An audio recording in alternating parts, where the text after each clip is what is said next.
What's going on, guys? It's Jay, aka It's Ghost Story, back with another Phantom Parade Illusory Tower floor clear video. So today I'm going to be posting the floor 84 clear that I kind of spoke about on my my post tab, right? So this floor was immensely agitating towards me. It haunted me for about a week or two. And that's mainly because I had to grind for the SP buffs to assist in clearing this floor. I also had to grind a lot of chaotic Jujutsu crystals, and not even just for the grind in general, just the RNG needed to clear this floor is very substantial. And I went through a lot of different, I guess, strategies and team comps in an attempt to clear this floor, but the best comp I came to the conclusion to is the one I'm using in this video. My team was Shoko, Yaga, Kaido for the curse energy at the start, Mekamaru as the backup who would take Kaido in slot 3, and then obviously Anniversary Yuji. Now, the main frustration that I have with the floor is that usually when you do runs on Illusory Tower, you kind of have different periods on certain floors where a reset would feel necessary. The issue I had with this floor is that I needed our Kaido to be at a certain amount of health every single run, or I was forced to reset. And the reason being is because Kaido had too much health for the recollection bit that he had.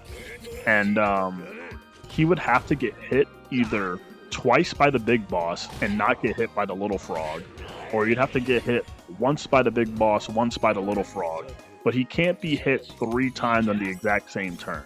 If he gets hit 3 times on the exact same turn, then Shoko's heal would activate, thus forcing Kaido to stay a little bit longer than what he should have. Well, not saying a little bit longer, but it's just a waste of general resources in the first place. So I would have to keep resetting over and over and over again until I get the proper RNG of either Kaido getting hit twice by the big boss or just once by the big boss or once by the little frog, and then I can actually play the run. And then on top of that, there's also just the RNG of the big frog in general, where you have no idea how many people it's going to stun when it does its big drop, right? And that also played into why this floor took so long, because a lot of the times when I did this floor, the reset would either happen on turn 2 or the reset would happen here on turn 6 or 5. Basically, the moment Yuji's first damage phase starts, which is, basically his 2 attack inputs that he can do, if Yuji gets stunned on the ultimate that the boss pops, I reset. And that's why it was so agitating to clear this floor, because it was just reset on top of reset on top of reset on top of reset. And it's also because of the fact as well that Yuji, on all of my runs, was very, and I mean very, allergic to black flashing.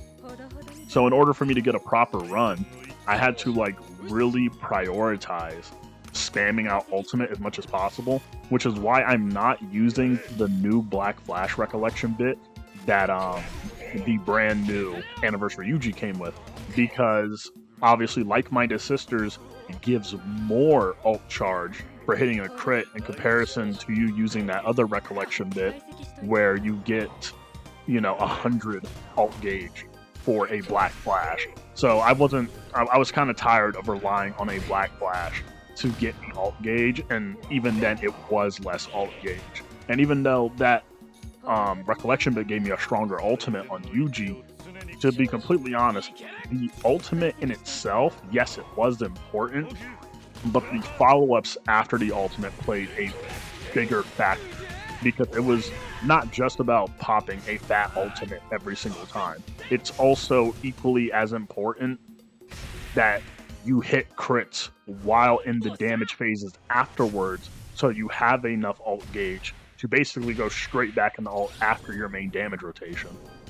And Mekamaru also plays a gigantic role in assisting the team as well because of his ginormous break damage that he does through his ultimate and his general skills. He gives you the breathing room that is necessary to help and dish out all this damage. If Mechamaru wasn't on this team, this floor would have still been a nightmare for me currently. I tried this floor with Junpei and SSR Kaido, which had varying results. I would feel like the second best unit that I had experienced this floor with would be SSR Kaido. That's like the closest I've gotten, but the boss has like 10 million health left. So I kind of hard settled on Mechamaru because not only is Mechamaru not affected by the boss's stuns, but even if, like, for example, if the frog were to aim, like a little frog were to take Mechamaru's curse energy away, he would have kind of like the most minuscule punishment for losing cursed energy, because it's not like his counter requires a ton of cursed energy, and the main thing is using his counter. So the other important characters on the team, including important in quotation marks, because obviously Mechamaru is very important in this strategy, but obviously the other important characters don't get shafted on their main damage or the main stacks of damage, because Shoko is stupendously important here, because as I was clearing this floor, we don't have Kusakabe, and on this floor debuffers are nerfed. So despite the fact that I am using Yaga on this floor, Yaga is kind of here as a form of damage as well. He's also a damage dealer for this team, and the fact that his ultimate is an AoE, so he can hit the little frog, which also takes away curse energy with his ultimate, as I brought up earlier. So he's a damage dealer and an AoE damage dealer. Now, obviously, I feel like this floor would have been significantly easier if I had Kusakabe, but I already said to y'all in the comment section beforehand that I'm going to beat this floor without Kusakabe. If other people can, I will too. So that was like the game plan. I feel like this floor is agitating, and I feel like I will return to it in the future at some point. I feel like I will return to it when Kusakabe does come out, because I'm like, it's only fair. It's only fair that I do. But this floor made me really appreciate Yellow Mechamaru a ton. Like, I personally haven't seen much gameplay of him beforehand, but when I was looking at the clears for this floor in the server I was in, not like videos, like obviously when you're in tower you can click like clear formation and see like which other people have used certain teams to clear, and Junpei was a very popular pick, but the only difference between me and then other players that use like Junpei as one of their main characters to help clear this floor is the fact that most of the time their half Annie Yuji was A5. My Annie Yuji is A3. So that little tiny, I wouldn't say tiny because it's awakening stage we're talking about, but that difference in terms of damage played a very important, key factor in me relying on Mechamaru as another main damage dealer for the team. So I invested heavily into his SP. I got Shoko's skill 2 to level 10. I got Yaga's skill 3 and ultimate to level 9 because I was hoping it would just be enough for us to clear this floor. And thankfully, you're watching this video currently, so it was. And obviously, as we sit here, it's kind of just looping ultimates. My main game plan, when I was thinking, was ult together with Mechamaru Yuji, and then ult together with Shoko Yaga. Now, obviously, I'm not 100% sure if I stayed true to that formula the entire time I was playing, because when you run the same illusory tower floor, I would say like multiple hours straight, you kind of lose that consistent train of thought. Like, I thought I was losing the mind when I was playing my game too, because if you guys are looking at the screen right now, the little frog is completely invisible. Like I thought I was tweaking at some point because the big frog would spawn in the little guy and he would be invisible on screen unless you would hit him. So I thought that was goofy. Multi-million-dollar company, by the way. Let's keep that as a joke. But this floor was definitely the most agitating in the 80s that I've had right now. I imagine 486 is going to be even more frustrating. I feel like if I had to personally rank like the hardest stages in the 80s that I've encountered personally at the moment, I mean, it would just go, 84 at the top. Then I would say 81, then 83, then 82. And then 82 was made trivialized by Toad. And then floor 83 was, I guess you could say, also kind of trivialized by Yuji. But this floor, I mean, it would be trivialized if we had Kusakabe, because obviously this floor was made with buffers in mind. It's just the fact that, again, we only have one true yellow buffer, which is Shoko. So we have to rely on primarily just DPSing 3 bosses on this floor, which worked out pretty well. Like, I'm pretty sure I showed the damage stat at the end. I'm not 100% sure because I was a little bit too excited to clear this floor, because I'm pretty sure when I did finally clear the floor, like, I was like, okay, I'm on my last run before I just forced myself to go to sleep because I was just getting so frustrated. But I'm like, dude, we got to beat this floor. I'm not waiting for Kusakabe for the clear.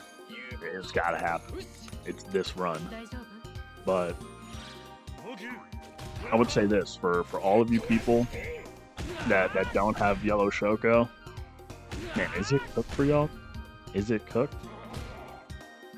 It might just be, but this floor agitated me a ton. It almost made me wish that I summoned more on yellow Yuji when its banner first came out, dude. That's almost what it feels like. Like, I almost want to summon on like the triple banner of half Annie Yuji, half Annie Gojo, and Sukuna, just so I have the potential of getting more yellow Yuji dupes. Because, I mean, again, every person that I spoke to that cleared this floor, like, personally, had an A5 Yuji, and I'm like, is this like this secret underground A5 Yuji enjoyers? Because back when Half Annie was first coming out on Global, I didn't hear a peep about Yuji from most people. It was all about Gojo, and I thought I was one of the only people that really cared about Yuji. So, I'm glad that at least with this floor, despite the fact that it's frustrating the ever-living daylights out of me, I realized there are some dedicated yellow Yuji fans out there. Those are my people. Even though I didn't get him to A5, like, I'm A3. I'm A3. I thought it was enough. I mean, it is enough. It's just a lot of investment to get through. Oh yeah, and I didn't mention this as well, because I mentioned I leveled up like all the other unit super attacks, but I also had to level up Yuji's ultimate and skill 3 to level 10. I have both of Mekamaru's SPs as well. And I got most of their SP2s maxed out. Most of it. Not all of it, just most of it. And this right here, this is where it was crunch time. I'm not gonna lie. Like, when I was on turn 29, like, I had like a feeling in my chest that I could clear, but there was also an equal feeling in my chest that I could fail.